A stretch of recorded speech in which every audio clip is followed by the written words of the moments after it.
So in this video, I'm going to be doing a ranking of all Disney live action remakes from least favorite to my favorite. This is a video series that I like to sort of update every few years or so once more remakes come out. The last one I did was when Mulan 2020 came out. And since then, there's been quite a few remakes from now till the recent The Little Mermaid of 2023. So I'm going to be ranking all the remakes from least favorite to my favorite. So sit back, relax, and I hope you enjoy. Tim Burton's Alice in Wonderland from 2010 is a horrible movie in basically every aspect the film can be in. Years later, it's still amazing to me that what seemingly was the perfect combination of the Wonderland stories plus Tim Burton would produce such a joyless, lifeless, dull movie that is the very opposite of wonder. If the Queen of Hearts really wanted to torture someone, forget about Off With Your Head, she'd make you watch this movie. It's that bad. Despite still being low on this list, I do think Alice Through the Looking Glass was a sizable improvement over the first piece of crap Alice in Wonderland. It was just better and more traditional filmmaking elements, better story and pacing. I thought Alice was a much better protagonist this time around, and they actually wrote some decent stuff for the Queen of Hearts in this. But that's what I call damning with faint praise, because as you heard, I thought the first Alice in Wonderland was just god-awful. And despite whatever improvements that this film did make, it's still overall pretty lackluster in its direction and its vision, and at its best is a non-offensive, mindless film you can put on for your kids. But hey, at least it was better than the first Alice in Wonderland. With Maleficent, Mistress of Evil, most of the fun in the movie is the initial bits with Maleficent's interactions with Michelle Pfeiffer's Queen Ingrid, and the tension of her dealing with Aurora getting married to Philip. Some of that stuff was fun and okay, mainly the dinner scene. But that's only like the first 30 minutes of the movie, maybe. After that, this movie doesn't know what the fuck to do after, mainly with the middle of the movie. It's dealing with story revelations about Maleficent's people, which is really just kind of boring and uninteresting. And it's just running around in circles showing how Queen Ingrid just doesn't like magical creatures. Most of this really doesn't have anything to do with Maleficent at all. She's really just kind of sidelined without anything to do in her own sequel. Now, there's surprisingly some pretty solid war action towards the end of this movie, but that really doesn't make the whole film worthwhile in terms of why it even got made and needed to exist. Pinocchio 2022 is just kind of there in the most unremarkable kind of way. It's a very workmanlike kind of effort. Admittedly, most of the movie I thought was just okay and not just flat out terrible, though there were a decent amount of terrible creative choices here that just flat out sucked wooden balls. The Blue Fairy, a terrible performance from Tom Hanks, and that ending. What the fuck? Did they just run out of budget or time? Truly awful stuff. It also doesn't help that Guillermo del Toro's Pinocchio came out a few months later and made this movie look that much worse.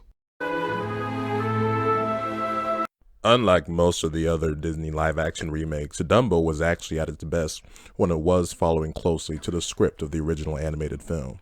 That's when the film had the most heart, the best storytelling, and just worked best as an overall movie. It's actually here that the movie was actually focused on Dumbo himself, and I thought the CG on Dumbo was pretty good in terms of his live-action design. But the more that this movie starts to deviate from the animated film, which is really the whole second half of this film, the more it just goes off the rails to where quality-wise it almost goes off, or in this case flies off of a cliff. Had it not been for the great live-action cast, and it was a great cast they had in this film, the second half of this film would have been really unwatchable.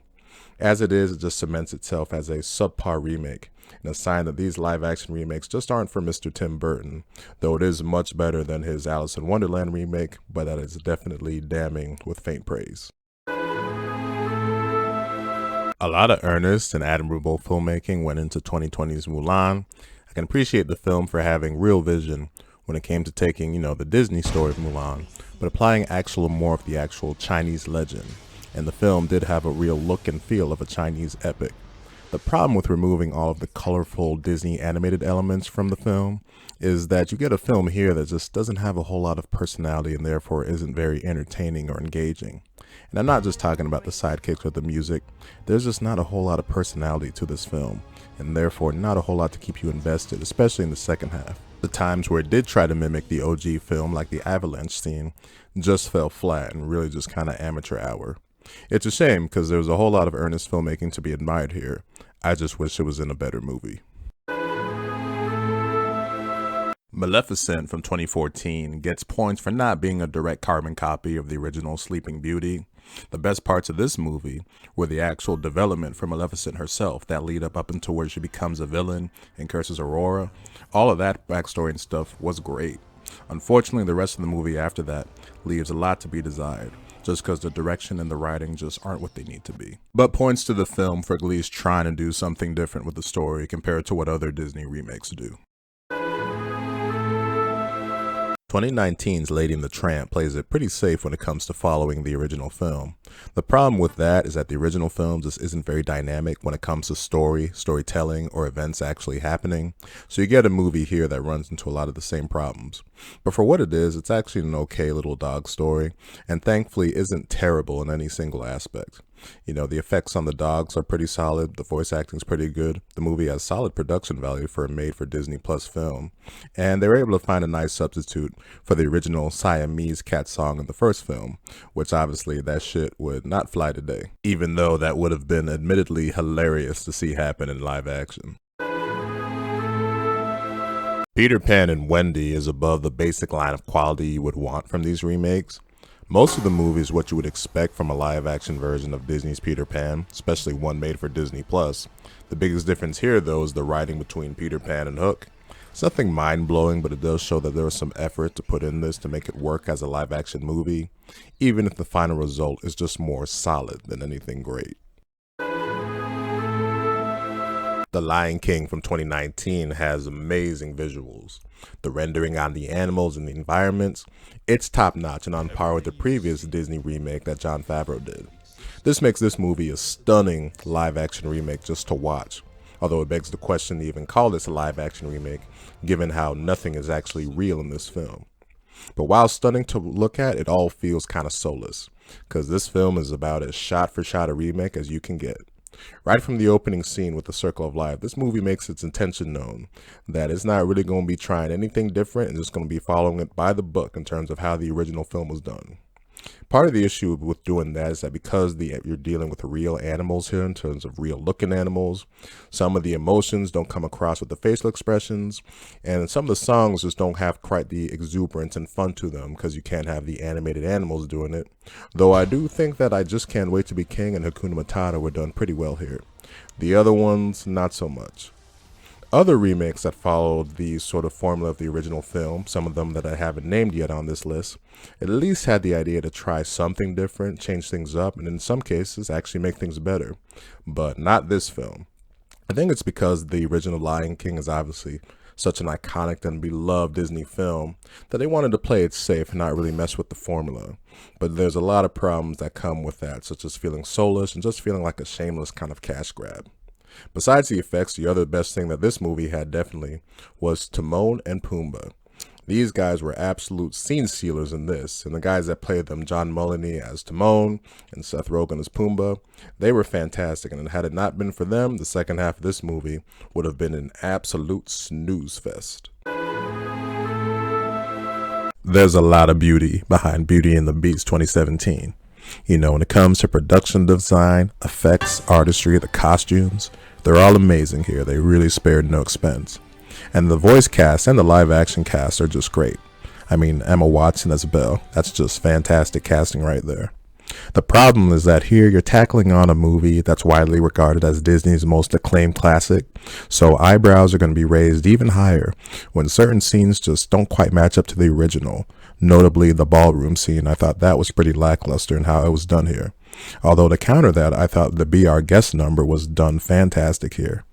The movie obviously plays it safe when it comes to following the story of the original film, but most of the story additions and song additions here I didn't mind, with the notable exception being the Evermore song. I thought that was quite unnecessary given its role and where it came in the story. I couldn't tell if the Beast was happy, sad, mad, or just telling Belle to fuck off in that scene. Christopher Robin has a tone, direction, and great family message that's just perfect for a live-action version of Disney's Winnie the Pooh stories. I also just love how this movie looks. You know, it's got this subtle, natural, toned down, yet still beautiful kind of look about itself. and the effects on bringing all these characters to life were just fantastic. I don't know how anyone can finish watching this movie and not say, damn, that was cute as fuck. Cinderella from 2015 is pure Disney magic in the best way. You know, the story of Cinderella, whether it's the Disney version or other versions, is a pretty shallow story, obviously. But they just made some fantastic additions and changes to the characters and the story in this to really just make it work as a movie and make this story and these characters come alive. That's with this notably being a non-musical remake of the original animated film, but that was fine and didn't really matter for the story they were trying to tell here. Overall, this was an important sort of remake in the grand scheme of all these Disney live-action remakes, because previous efforts had been mixed to sucky, but this one showed that they can be worthwhile, if the right filmmaking is applied, of course. 2023's The Little Mermaid surprisingly impressed me in a lot of ways. The movie was a great mix of familiar elements you would of course want to see from a Little Mermaid remake, but it had a style, entertainment factor, and sense of wonder of its own, with some of the changes and new additions that were made here. For all of the fake controversy there was about the initial casting for this film, it ended up being one of the elements that audiences seemed to like the most. It was a real crowd-pleasing experience that will satisfy avid fans of the original film, and even some of the skeptics with their hashtag #NotMyAriel signs outside of the movie theater. Cruella is how you do a Disney villain movie. Take notes, Maleficent. It shows that you can have the Disney villain as the protagonist, while still remain true to their evil, or in this case, devilish intentions throughout the film. The movie was just fabulous in all the ways it needed to be. It had exceptional style and look, mimicking the look of 70s punk London. The humor was great, and it was fun. Stuff like seeing Cruella's rise and the musical choice were a major plus in bringing the entertainment factor, along with great work from the two Emmas in their leading roles. I think the film was the perfect blend of a lot of elements to where I think any kind of follow-up would have a tough time matching the magic that this film had, as it was truly a fun experience to see the rise and the prequel story of Cruella. Aladdin from 2019 is a super entertaining ride. The original is probably my favorite Disney animated film, and the things that make that film great work here also. Great romance, great humor, great songs, great underdog story. But this movie was able to have and find an energy and identity of its own, with story changes that it made, new characters, sequence changes, most of which work in the movie's favor. The times where it does try to replicate the OG film the most is with the songs, and I thought all of them, the ones from the movie, the original film, were done great here. Now, all of this would be for naught if you didn't get the genie right. And with doing the genie, it's not about replicating what Robin Williams did in the original film. No one can replicate what Robin Williams did. It's just about being a fun and entertaining personality on your own, which Will Smith definitely is, and this genie definitely worked for me in this with his own style and flair in here. Now, in terms of creative decisions that weren't such a slam dunk, with Jafar, while it's not ideally what I would have done, at the very least, I can say it's not terrible and it has grown on me over time. I can also understand what they did with Iago here, given that this film is a live-action remake and trying to be a bit more realistic in certain aspects. One decision that I definitely still don't agree with and universally can be agreed with is the addition of the new song Speechless for Jasmine. The song itself is okay, but it just comes at a really awkward time in the movie and just really kind of takes you out of the film and the story. I think they should have kept it how it was in the film at the beginning, to where it's just sung sort of subtly in a sort of short section, but where it comes in the film definitely sort of takes you out of the story and the moment. But there's so much to enjoy here as a big fan of the original. In terms of fun factor, I'd probably have this as my #1 remake, but what I have ranked ahead of here, I think Aladdin is more than worthy of second place on this list. Second? Only second? 2016's The Jungle Book is an absolute visual masterpiece. The photorealism look of the environments and the characters is top-notch and peak special effects for this era.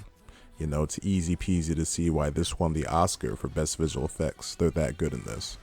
A reason why you can appreciate the visual effects more in this is because, unlike the Lion King remake, there's an actual live-action element in this film in the form of Mowgli, which major credit to that kid for having to act against all this CG throughout this movie. Thankfully, the filmmakers also realized that a direct translation of Disney's 1967 animated Jungle Book was a bad idea. You know, that film was great when it came to songs and fun characters, but pretty heavily flawed when it came to storytelling. In fact, pretty bad in that aspect. Like Cinderella 2015, Jon Favreau, the director and company, they realized what worked and what didn't, and just made things work as an all-around great movie. Shere Khan was just a leagues better villain in this version, helped by great voice work from Idris Elba and great voice work from everyone doing the core characters here. So there you have it with my ranking of all Disney live-action remakes. Admittedly, there's a cynical nature to the release of these remakes, as Disney's just sort of repackaging these familiar, iconic stories just in a, well, live-action package. But admittedly, there is a part of me that does sort of enjoy seeing these stories told in a new way, to see what changes get made, what new additions, what they're going to add. Is it going to be the same kind of experience the original is? And not all of them turn out great. In fact, some of them turn out to be straight out dog shit. But every so often they release one or some that's like, whoa, there's a lot of creativity, fun, and they just end up being a really entertaining experience. So we'll see what the next remake on deck is going to be. I think they got Snow White coming out next year, Lilo and Stitch for Disney+. They announced Moana recently, but wake me up when they do the live-action Hercules. That'll be a lot of fun to watch if they do it right. So that'll do it for this ranking of all Disney live-action remakes. If you made it to the end of this video, thank you for watching.